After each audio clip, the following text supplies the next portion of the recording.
ഗുരുതരമായ ആരോപണമാണ് ഷിബു ഉന്നയിച്ചിട്ടുള്ളത്. അപ്പൊ അങ്ങനെ പറയുമ്പോൾ ഷെമിയും അതുപോലെ തന്നെ ഹണി ഭാസ്കറും മീരയും ഒക്കെ അവരുടെ പുസ്തകങ്ങൾ വിറ്റഴിച്ചത് 1000-1500 പുസ്തകങ്ങൾ ഒരു ദിവസം കൊണ്ടും 2 ദിവസം കൊണ്ടും വിറ്റഴിച്ചൊക്കെ തന്നെ ഇത്തരത്തിൽ പണം കൊടുത്തുകൊണ്ടാണെന്ന് പറയേണ്ടി വരില്ലേ? അപ്പോ DC ബുക്സ് ഒറ്റ ദിവസം കൊണ്ട് 1000-1500 ബുക്കുകൾ പ്രിന്റ് ചെയ്ത് ഒരു ദിവസത്തിൽ 24 അവേഴ്സിനുള്ളിൽ ഷാർജ ബുക്ക് ഫെയറിലേക്ക് എത്തിച്ചു എന്ന് പറയുന്നത് അത് വിശ്വസിക്കാൻ കഴിയുമോ? ഞാൻ പറയാൻ ഉദ്ദേശിച്ചത് ഇപ്പം ഈ ലൈം ലൈറ്റിന്റെ വെളിച്ചത്തിൽ വീണ് മരിക്കുന്ന ഈയാമ്പാറ്റകളെ പോലെ ആകാതെ ഒരു ഉദാഹരണം പറയുകയാണെങ്കിൽ പോൾ ലിഞ്ചും ചിമമന്തയും അവിടെ ഉണ്ടായിരുന്നു. ഞാൻ പോയ ആ ദിവസങ്ങളുണ്ടായിരുന്നു. പക്ഷെ പോൾ ലിഞ്ചിന്റെ ആ സംവാദത്തിൽ വളരെ ചുരുക്കം എഴുത്തുകാരെ അവിടെ ഉണ്ടായിരുന്നുള്ളൂ. മലയാളികൾ, ഞാൻ ഉദ്ദേശിക്കുന്ന മലയാളികളെയാണ്. 1, 2, 3 പേരുണ്ടായിരുന്നെന്ന് എനിക്ക് തോന്നുന്നു. ചിമമന്തയുടെ അവിടെയും എനിക്ക് അങ്ങനെ ആൾക്കാരെ ആരെയും കാണാൻ സാധിച്ചില്ല. എന്നാൽ ഷാർജയിലും അവിടെയൊക്കെ വന്ന് എത്രയോ എഴുത്തുകാരുണ്ട്. എഴുത്തിനെ സ്നേഹിക്കുന്നവരാണെങ്കിൽ ഒരു പക്ഷേ എഴുത്തിനെ അത്രമാത്രം തീവ്രതയോടെ നോക്കുന്നവരാണെങ്കിൽ അവരാരെങ്കിലും അവിടെ കാണായിരുന്നു. പക്ഷേ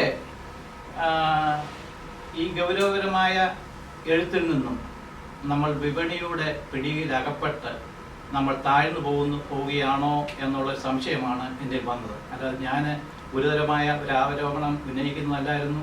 ആ ഒരു ഗൗരവപരമായ വായനയിലും ഗൗരവപരമായ എഴുത്തിലും ഗൗരവമായ ചിന്തയിലും അതിൻ്റെ മൂല്യത്തിലും അടിയുറച്ച് വിശ്വസിക്കുന്നതുകൊണ്ട് അങ്ങനെ പറഞ്ഞതേ ഉള്ളൂ. അപ്പോ വളരെ തന്ത്രപരമായിട്ട് ഷിബു ഒഴിഞ്ഞു മാറാണ് വിപണിയെ കുറ്റപ്പെടുത്തിക്കൊണ്ട്. വിപണിയാണ് കാരണമെന്ന് പറയുമ്പോൾ ആ വിപണി ഏത് രീതിയിലാണ് അതിന് കാരണമാകുന്നത് എന്നതിനെ കുറിച്ചിട്ട് ഷിബു പറഞ്ഞില്ല. ഏതായാലും പുറത്താക്കപ്പെട്ടവരുടെ പുസ്തകം ഷാർജ ബുക്ക് ഫെയറിൽ ഉണ്ടായിരുന്നു. അതെഴുതിയ പ്രേമൻ ഇല്ലത്തിന് ഈ കാര്യങ്ങളെക്കുറിച്ച് കൂടുതൽ വിശദമായിട്ട് പറയാൻ സാധിക്കും. എന്ത് പറയുന്നു പ്രേമൻ ഇല്ലത്ത്? ദരിദ്രയുടെ വിഖ്യാതമായ ഒരു പ്രയോഗമുണ്ട്, market is there, that is why I am. മാർക്കറ്റാണ് ഇന്ന് ലോകത്തെ നിയന്ത്രിക്കുന്നത്. അത് എല്ലാ മേഖലകളിലും നമുക്ക് പ്രസക്തമായിട്ട് വളരെ പ്രകടമായിട്ട് കാണാൻ പറ്റും. സാഹിത്യരംഗത്തും അതിൻ്റെ ചലനങ്ങൾ ഉണ്ട് എന്നുള്ളത് നമുക്ക് നിഷേധിക്കാൻ കഴിയില്ല. പക്ഷേ ഷിബു പറഞ്ഞ ആ രീതിയിൽ ഉണ്ടോ എന്ന് എനിക്ക് പറയാൻ കഴിയില്ല, ഞാൻ അതിൻ്റെ ആളല്ല. പക്ഷേ പുസ്തക പ്രസാധന രംഗത്തും ഈ അവാർഡ് നിർണയ രംഗത്തും എല്ലാം അനഭിലഷണീയമായ കാര്യങ്ങൾ നടക്കുന്നുണ്ട് എന്നത് ഒരു യാഥാർത്ഥ്യമാണ്.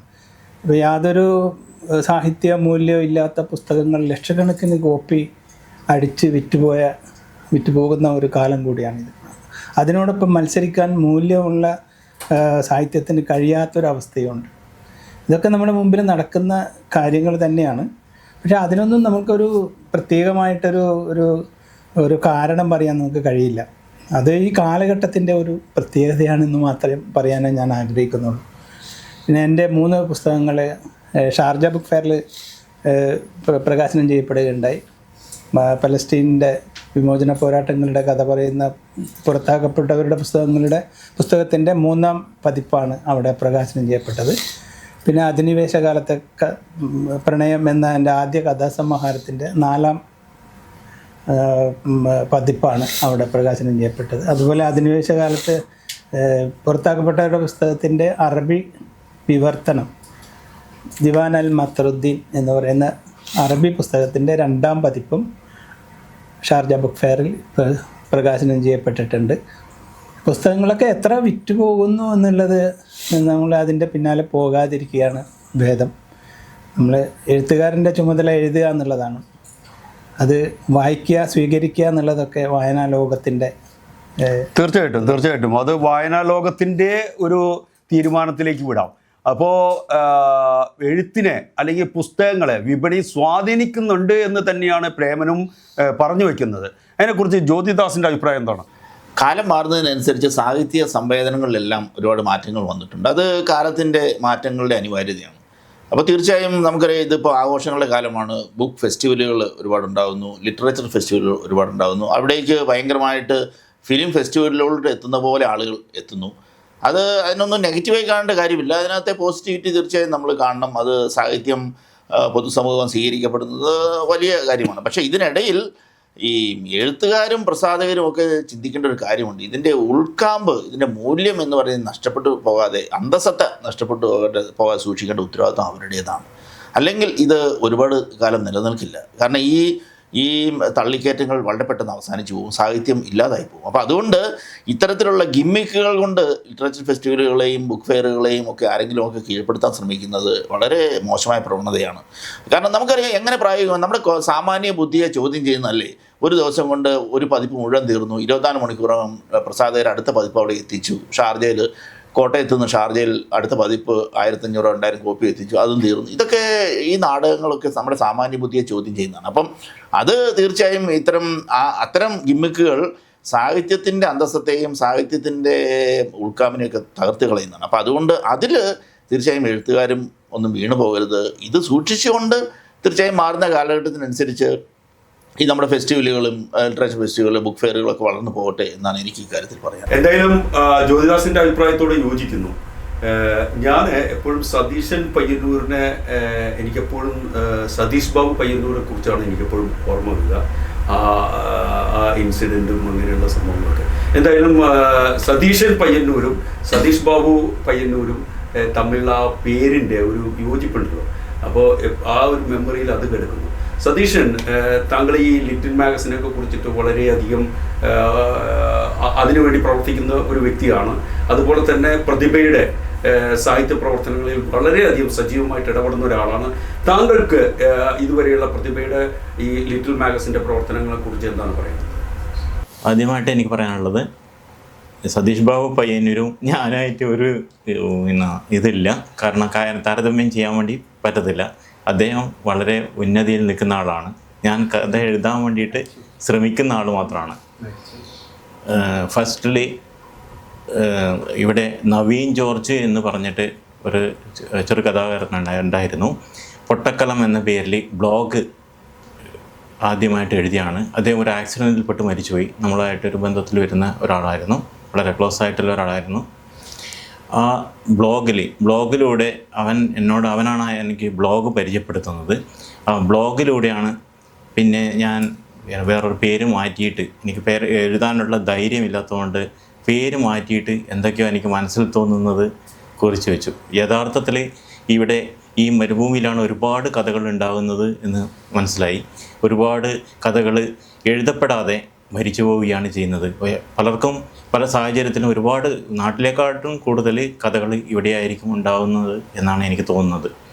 അങ്ങനെ ഒരു സമയത്ത് പ്രതിഭ കുവൈറ്റിൽ നിന്ന് ഞങ്ങൾ കുറച്ച് ആൾ കൂടിയിട്ട് ഒരു കൂട്ടായ്മയായിട്ട്, ഒരു സ്നേഹ ടൈപ്പിലുള്ള കൂട്ടായ്മയായിട്ട് ഞങ്ങൾ രൂപീകരിക്കുകയും അന്നു മുതൽ ഇവിടുത്തെ സാഹിത്യകാരന്മാരെ, എഴുതാൻ വേണ്ടി താല്പര്യരായിട്ടുള്ള ആളുകളെ കൂട്ടിയിട്ട് ഒരു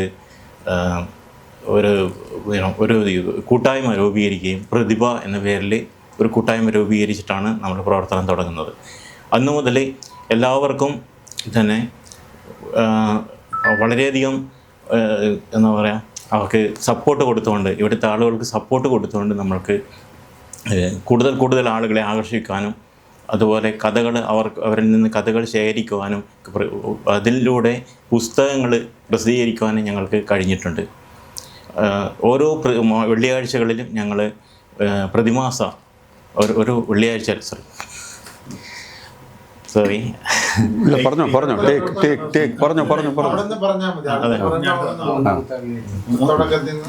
ഓരോ മാസത്തിലും മൂന്നാമത്തെ വെള്ളിയാഴ്ച ഞങ്ങൾ കൂടുകയും ഈ സാഹിത്യത്തെക്കുറിച്ച് ഗൗരവപരമായ ചർച്ച നടത്തുകയും അതിൽ നിന്നുള്ള ഊർജ്ജം ഉൾക്കൊണ്ടുകൊണ്ടാണ് പല പുസ്തകങ്ങളും നമ്മൾ പ്രസിദ്ധീകരിക്കാൻ വേണ്ടിയിട്ട് പറ്റിയിട്ടുള്ളത്. അതുകൊണ്ട് തന്നെ നമുക്ക് പല എഴുത്തുകാരെ കണ്ടെത്തുവാനും കഴിഞ്ഞു. കൂടുതൽ ഞങ്ങൾക്ക് കഥാകാരന്മാരിലേക്ക് ഇറങ്ങിച്ചെല്ലുവാനും ഇവിടെ ഉറങ്ങിക്കിടക്കുന്ന പല കഥാകാരന്മാരെയും ഉണർത്തിക്കൊണ്ട് പുതിയ കഥകൾ സൃഷ്ടിക്കുവാനും നമ്മൾക്ക് കഴിഞ്ഞിട്ടുണ്ട്. ഇത്രയാണ് എനിക്ക് പറയാനുള്ളത്. തീർച്ചയായും സതീഷ് പറഞ്ഞത് വളരെ ഗൗരവപരമായ കാര്യങ്ങളാണ് പ്രതിഭയുടെ പ്രവർത്തനങ്ങളെയൊക്കെ കുറിച്ചിട്ട്. ഇപ്പോൾ വലിയൊരു ആരോപണം പലപ്പോഴും നമ്മൾ കേൾക്കുന്നത് എന്താണെന്ന് വെച്ച് കഴിഞ്ഞാൽ, ഈ പ്രവാസ സാഹിത്യത്തെ വിലയിരുത്തുന്നത് പ്രവാസികളല്ലാത്ത നിരൂപകരാണ്. അത് വലിയ രീതിയിൽ ഈ പ്രവാസ സാഹിത്യത്തെ താഴ്ത്തിക്കെട്ടുന്ന നിലയിലേക്ക് കൊണ്ടുപോകുന്നുണ്ട് എന്നാണ് മനസ്സിലാക്കുന്നത്. എന്ത് പറയുന്നു വിഭീഷ് ഈ ഒരു വിഷയത്തെക്കുറിച്ച്? കൂടുതൽ പലപ്പോഴും സംസാരിച്ചിട്ടുള്ള വിഭീഷിന് എന്താണ് പറയാനുള്ളത്? തീർച്ചയായിട്ടും ഇതൊരു ഗൗരവതരമായ ഒരു ആരോപണം തന്നെയാണ്. ആരോപണം ഒരു വസ്തുതയാണ്. പ്രവാസ ലോകത്ത് ദിനംപ്രതി കഥകളും കവിതകളും നോവലുകളും അനുഭവക്കുറിപ്പുകളുമായിട്ട് ഒരുപാട് രചനകൾ വരുന്നുണ്ട്. അവരുടെ അനുഭവങ്ങളും അവരുടെ ഏകാന്തതകളും അവരുടെ കാഴ്ചപ്പാടുകളും ഒക്കെ ശക്തമായ രീതിയിൽ ഈവൻ പുതിയ ഭാഷാ ശൈലിയിലൊക്കെ എഴുതുന്ന മികച്ച എഴുത്തുകാരായിട്ടുള്ള ഒരുപാട് സുഹൃത്തുക്കളെ നമുക്ക് നേരിട്ടറിയാം. പ്രത്യേകിച്ച് മിഡിൽ ഈസ്റ്റിൽ നല്ലൊരു സൗഹൃദ വലയമുള്ള നമുക്ക് പല മാഗസിനുകളിലൊക്കെ വളരെ ശക്തമായ രീതിയിൽ അവർ എഴുത്തിൻ്റെ പ്രവർത്തനങ്ങൾ വ്യാപൃതരായിരിക്കുന്നുണ്ട്. പക്ഷേ മൊത്തത്തിൽ നമ്മുടെ കേരളത്തെ സംബന്ധിച്ച് നിരൂപണ രംഗത്ത് നിരൂപണ തലത്തിലേക്ക് നമ്മുടെ പഴയ നിരൂപകന്മാർ ഉണ്ടായിരുന്ന അവസ്ഥയിൽ നിന്ന് ഇന്ന് നിരൂപകന്മാർ വളരെ കുറഞ്ഞിരിക്കുന്ന ഒരു സാഹചര്യത്തിൽ വർത്തമാന സാഹിത്യ ലോകത്തിലാണ് നാം ജീവിക്കുന്നത്. പേരിന് തന്നെ ആരെങ്കിലുമൊക്കെ കൃതിയെ വിലയിരുത്തുകയാണെങ്കിൽ അവർക്ക് പ്രവാസത്തിൻ്റെ ഭൂമിക എന്താണെന്ന് അറിയാത്തത് കൊണ്ട് കൃതികൾ വിലയിരുത്തുമ്പോൾ ഉണ്ടാകുന്ന വൈഷമ്യങ്ങൾ നേരിടുന്നുണ്ട്. അതേസമയത്ത് എഴുത്തിനെ സമീപിക്കുന്ന പോലെ തന്നെ ഗൗരവതരമായ വായന ഉള്ള പ്രവാസ ലോകത്തെ സാഹിത്യകാരന്മാർ ഇതിനെ നിരൂപണം ചെയ്യുകയാണെങ്കിൽ, അപഗ്രഥനം ചെയ്യുകയാണെങ്കിൽ, സമഗ്രമായ നിരൂപണ ശൈലിയോടെ ഈ എഴുത്തിനെ നോക്കിക്കാണുന്നത് അത് വലിയൊരു മാറ്റത്തിന്, അതിലെ ന്യൂനതകളെക്കുറിച്ച് പറയുവാനും അതുപോലെ തന്നെ അതിൽ ശ്രദ്ധേയമായ കാര്യങ്ങളും അവരുടെ അനുഭവങ്ങളൊക്കെ ഒരു പ്രവാസി സാഹിത്യകാരൻ, ഒരു പ്രവാസി നിരൂപകൻ അതിനെ സമീപിക്കുമ്പോൾ തികച്ചും വേറിട്ടൊരു തലത്തിലൂടെ അത് നമുക്ക് അനുഭവവേദ്യമാവും. എനിക്ക് പറയാനുള്ളത്, നമ്മുടെ എഴുത്തിനെ സമീപിക്കുന്ന അതേ രീതിയിൽ തന്നെ നിരൂപണ രംഗത്ത് താല്പര്യമുള്ള ആൾക്കാർ പ്രവാസി സാഹിത്യത്തെ അപഗ്രഥിക്കുന്ന തരത്തിലുള്ള ഒരു മുന്നോട്ട് വരുന്ന ഒരു ശൈലി നാം സ്വീകരിക്കേണ്ടിയിരിക്കുന്നു. എന്നാൽ മാത്രമാണ് ഈ പറഞ്ഞ പുറത്താക്കപ്പെട്ടവരുടെ പുസ്തകം, ഗബ്രിയലിൻ്റെ മാർക്കോസും നമ്മുടെ മറ്റ് പല പുസ്തകങ്ങളെക്കുറിച്ച് ആഴത്തിലുള്ള ചർച്ചകൾ, അപ്പോൾ നമ്മുടെ ഈ പ്രതിഭ പോലുള്ള സംഘടനകൾ പ്രതിമാസ ചർച്ചകളിൽ നമ്മുടെ ഇത്തരത്തിലെ കൃതികളെക്കുറിച്ച് ചർച്ച ചെയ്യുകയും പുസ്തകങ്ങളെക്കുറിച്ച് ആഴത്തിൽ പറയുകയും അത് നമ്മുടെ സോഷ്യൽ മീഡിയയിലും മറ്റു മാധ്യമങ്ങളിലും മറ്റു വാരികകളിലൊക്കെ ഇത്തരത്തിലുള്ള നിരൂപണത്തിൻ്റെ പങ്ക്തി കൈകാര്യം ചെയ്യുന്നൊരവസ്ഥയിലേക്ക് പ്രവാസി എഴുത്തുകാരന്മാർ നിരൂപണ രംഗത്തേക്കും കൂടി ശ്രദ്ധ കേന്ദ്രീകരിക്കണമെന്നാണ് എൻ്റെ അഭിപ്രായം. അപ്പോൾ വിഭീഷ് പറഞ്ഞത് ജനകീയമാകണം എന്നാണ്. ജനകീയമാകണം എന്ന് പറയുമ്പോൾ നമ്മൾ ഇപ്പം ജനകീയ സിനിമ, അതുപോലെ തന്നെ ജനകീയ സാഹിത്യം, ഇങ്ങനെ ഒരു വേർതിരിവ് ഇപ്പോൾ സാഹിത്യത്തിലായാലും സിനിമയിലായാലും നിലനിൽക്കുന്നുണ്ട് എന്നാണ് എനിക്ക് തോന്നുന്നത്.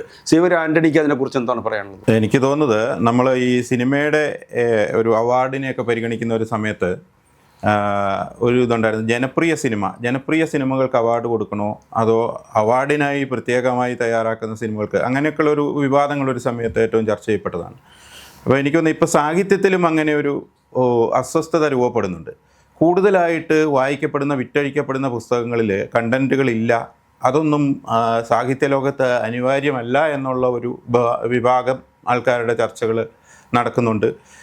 എന്നാൽ ഇതിൻ്റെ മറുവശം ചിന്തിക്കുമ്പോൾ വലിയ റീൽസും എന്ന് പറഞ്ഞാൽ സോഷ്യൽ മീഡിയയിൽ വലിയ ഫാൻസുകളെയൊക്കെ രൂപപ്പെടുത്തിയിട്ട് വിപണിക്ക് അനുകൂലമായി അതിനെ എഴുത്തിനെ മാറ്റി അതിൻ്റെ കവർ ചിത്രങ്ങളും അതിനകത്ത് ചില വിവാദങ്ങളും ഒക്കെ രൂപപ്പെടുത്തിക്കൊണ്ട് അതിലേക്ക് ശ്രദ്ധ കൊണ്ടുപോവുകയും യഥാർത്ഥ സാഹിത്യ സൃഷ്ടികൾ അത്തരം സാധ്യതകളൊന്നും ഇല്ലാത്ത സാധാരണക്കാരായ എഴുത്തുകാർക്ക് അല്ലെങ്കിൽ കൂടുതൽ വായനയും വിപുലമായ സാഹിത്യബോധമുള്ളവരുടെ പുസ്തകങ്ങൾ വായിക്കപ്പെടാതെ പിന്തള്ളി ഗോഡൗണുകളിലേക്ക് മാറ്റപ്പെടുന്ന ഒരു സാഹചര്യവും ഉണ്ട്.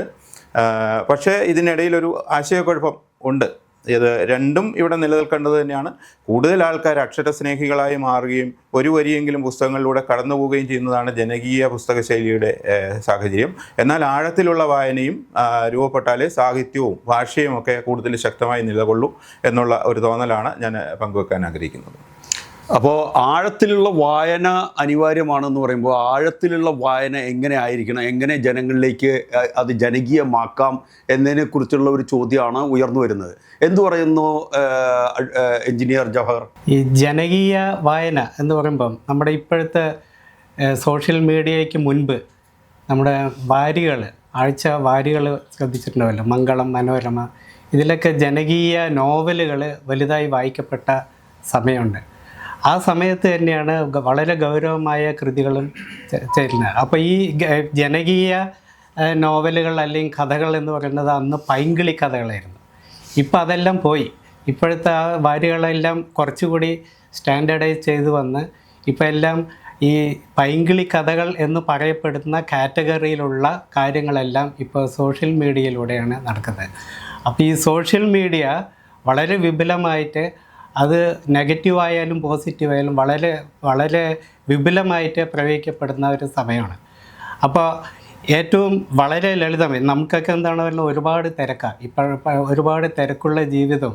നമ്മൾ പോകുന്ന സമയത്ത് ഓഡിയോ പുസ്തകങ്ങളൊക്കെ കേട്ടു പോകുന്ന സമയത്താണ് ഇപ്പോൾ നമ്മൾ ജീവിക്കുന്നത്. അപ്പോൾ ഗൗരവമായ വായനകളുടെ കൂടെ ഇത്തരം ഈ ജനകീയ തരത്തിലുള്ള വായനയ്ക്കാണ് കൂടുതൽ സമയം കണ്ടെത്താനും ആൾക്കാർ ശ്രമിക്കുന്നത്.